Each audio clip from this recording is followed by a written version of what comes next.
ओम श्री सद्गुरुवे नमः। ओम नमो भगवते वासुदेवाय। अथेकादशो अध्याय मानव धर्म, वर्ण धर्म और स्त्री धर्म का निरूपण। श्री शुकदेव जी कहते हैं, भगवानमय प्रहलाद जी के साधु समाज में सम्मानित पवित्र चरित्र सुनकर संत शिरोमणि युधिष्ठिर को बड़ा आनंद हुआ। उन्होंने नारद जी से और भी पूछा। युधिष्ठिर जी ने कहा, भगवान, अब मैं वर्ण और आश्रमों के सदाचार के साथ मनुष्यों के सनातन धर्म का श्रवण करना चाहता हूँ, क्योंकि धर्म से ही मनुष्य को ज्ञान, भगवत प्रेम और साक्षात परम पुरुष भगवान की प्राप्ति होती है। आप स्वयं प्रजापति ब्रह्मा जी के पुत्र हैं और नारद जी आपकी तपस्या, योग एवं समाधि के कारण वे अपने दूसरे पुत्रों की अपेक्षा आपका अधिक सम्मान भी करते हैं। आपके समान नारायण परायण, दयालु, सदाचारी और शांत ब्राह्मण धर्म के गुप्त से गुप्त रहस्य को जैसा यथार्थ रूप से जानते हैं, दूसरे लोग वैसा नहीं जानते। नारद जी ने कहा, युधिष्ठिर, अजन्मा भगवान ही समस्त धर्मों के मूल कारण हैं।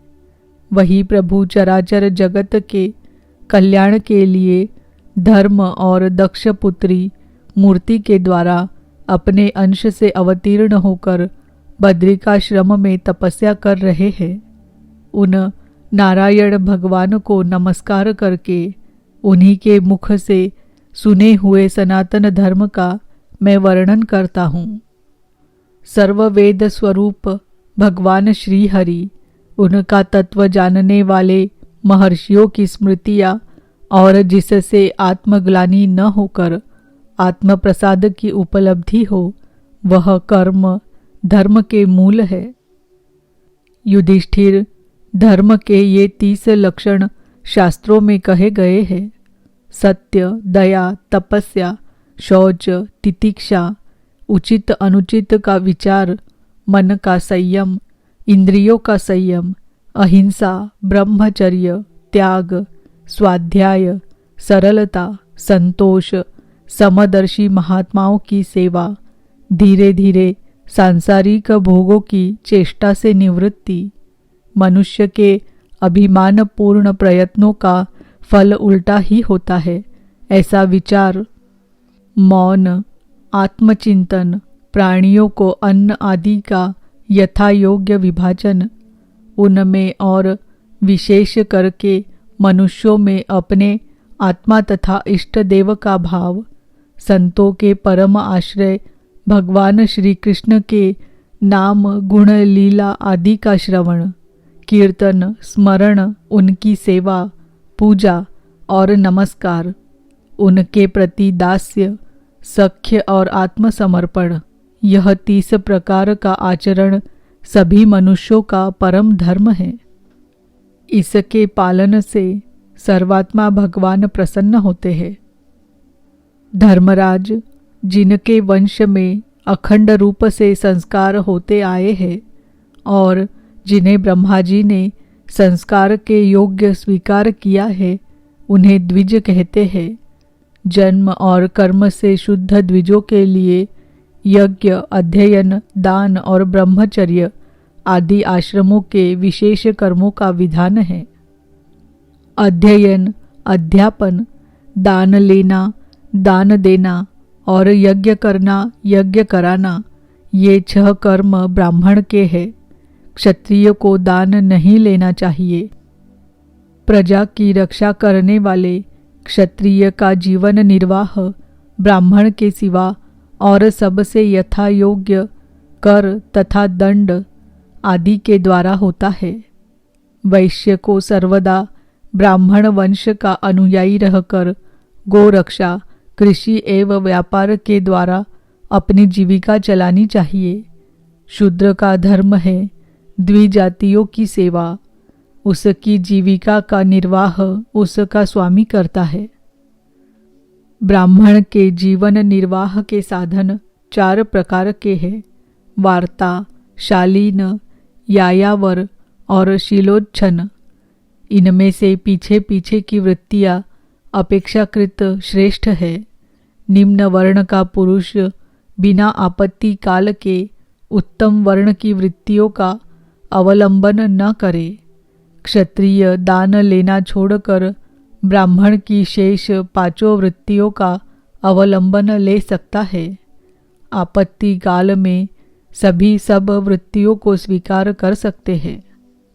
ऋत, अमृत, मृत, प्रमृत और सत्यानृत, इनमें से किसी भी वृत्ति का आश्रय ले, परंतु श्वान वृत्ति का अवलंबन कभी न करे। बाजार में पड़े हुए अन्न यानी उच्च तथा खेतों में पड़े हुए अन्न यानी शील को बीनकर शीलोच्छ वृत्ति से जीविका निर्वाह करना रित है। बिना मांगे जो कुछ मिल जाए उसी अयाचित यानी शालीन वृत्ति के द्वारा जीवन निर्वाह करना अमृत है। नित्य मांग कर लाना अर्थात यायावर वृत्ति के द्वारा जीवन यापन करना मृत है। कृषि आदि के द्वारा वार्ता वृत्ति से जीवन निर्वाह करना प्रमृत है। वाणिज्य सत्यानृत है और निम्न वर्ण की सेवा करना श्वान वृत्ति है। ब्राह्मण और क्षत्रिय को इस अंतिम निंदित वृत्ति का कभी आश्रय नहीं लेना चाहिए, क्योंकि ब्राह्मण सर्ववेदमय और क्षत्रिय राजा सर्वदेवमय है। शम, दम, तप, शौच, संतोष, क्षमा, सरलता, ज्ञान, दया, भगवत परायणता और सत्य ये ब्राह्मण के लक्षण हैं। युद्ध में उत्साह, वीरता, धीरता, तेजस्विता, त्याग, मनोजय, क्षमा, ब्राह्मणों के प्रति भक्ति, अनुग्रह और प्रजा की रक्षा करना ये क्षत्रिय के लक्षण हैं।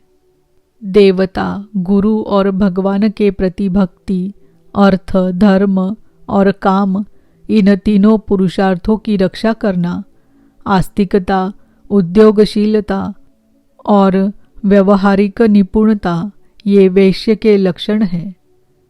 उच्च वर्णों के सामने विनम्र रहना, पवित्रता, स्वामी की निष्कपट सेवा, वैदिक मंत्रों से रहित यज्ञ, चोरी न करना, सत्य तथा गौ ब्राह्मणों की रक्षा करना ये शूद्र के लक्षण हैं। पति की सेवा करना, उसके अनुकूल रहना, पति के संबंधियों को प्रसन्न रखना और सर्वदा पति के नियमों की रक्षा करना ये पति को ही ईश्वर मानने वाली पतिव्रता स्त्रियों के धर्म हैं। साध्वी स्त्री को चाहिए कि झाड़ने, बुहारने, लीपने तथा चौक पूरने आदि से घर को और मनोहर वस्त्राभूषणों से अपने शरीर को अलंकृत रखे, सामग्रियों को साफ सुथरी रखे, अपने पतिदेव की छोटी बड़ी इच्छाओं को समय के अनुसार पूर्ण करे, विनय, इंद्रिय संयम, सत्य एवं प्रिय वचनों से प्रेम पूर्वक पतिदेव की सेवा करे। जो कुछ मिल जाए उसी में संतुष्ट रहे, किसी भी वस्तु के लिए ललचावे नहीं, सभी कार्यों में चतुर एवं धर्मज्ञ हो, सत्य और प्रिय बोले, अपने कर्तव्य में सावधान रहे, पवित्रता और प्रेम से परिपूर्ण रहकर यदि पतित न हो तो उसका सहवास करे। जो लक्ष्मी जी के समान पति परायणा होकर अपने पति की उसे साक्षात भगवान स्वरूप समझकर सेवा करती है, उसके पतिदेव वैकुंठ लोक में भगवत सारूप्य को प्राप्त होते हैं और वह लक्ष्मी जी के समान उनके साथ आनंदित होती है। युधिष्ठिर, जो चोरी तथा अन्यान्य पाप कर्म नहीं करते, उन अंत्यज तथा चांडाल आदि अंतेवसाई वर्ण संकर जातियों की वृत्तियाँ वे ही है जो कुल परंपरा से उनके यहाँ चली आई है। वेददर्शी ऋषि मुनियों ने युग युग में प्रायः मनुष्यों के स्वभाव के अनुसार धर्म की व्यवस्था की है। वही धर्म उनके लिए इस लोक और परलोक में कल्याणकारी है। जो स्वाभाविक वृत्ति का आश्रय लेकर अपने स्वधर्म का पालन करता है, वह धीरे धीरे उन स्वाभाविक कर्मों से भी ऊपर उठ जाता है और गुणातीत हो जाता है। महाराज, जिस प्रकार बार बार बोने से खेत स्वयं ही शक्तिहीन हो जाता है और उसमें अंकुर उगना बंद हो जाता है, यहाँ तक कि उसमें बोया हुआ बीज भी नष्ट हो जाता है, उसी प्रकार यह चित्त जो वासनाओं का खजाना है, विषयों का अत्यंत सेवन करने से स्वयं ही उब जाता है। परंतु स्वल्प भोगों से ऐसा नहीं होता। जैसे एक एक बूंद घी डालने से आग नहीं बुझती, परंतु एक ही साथ अधिक घी पड़ जाए तो वह बुझ जाती है। जिस पुरुष के वर्ण को बतलाने वाला जो लक्षण कहा गया है, वह यदि दूसरे वर्ण वाले में भी मिले तो उसे भी उसी वर्ण का समझना चाहिए। इति श्रीमद्भागवते महापुराणे पारमहंस्यां संहितायां सप्तमस्कन्धे युधिष्ठिरनारदसंवादे सदाचारनिर्णयो नामेकादशोऽध्यायः। ॐ नमो भगवते वासुदेवाय।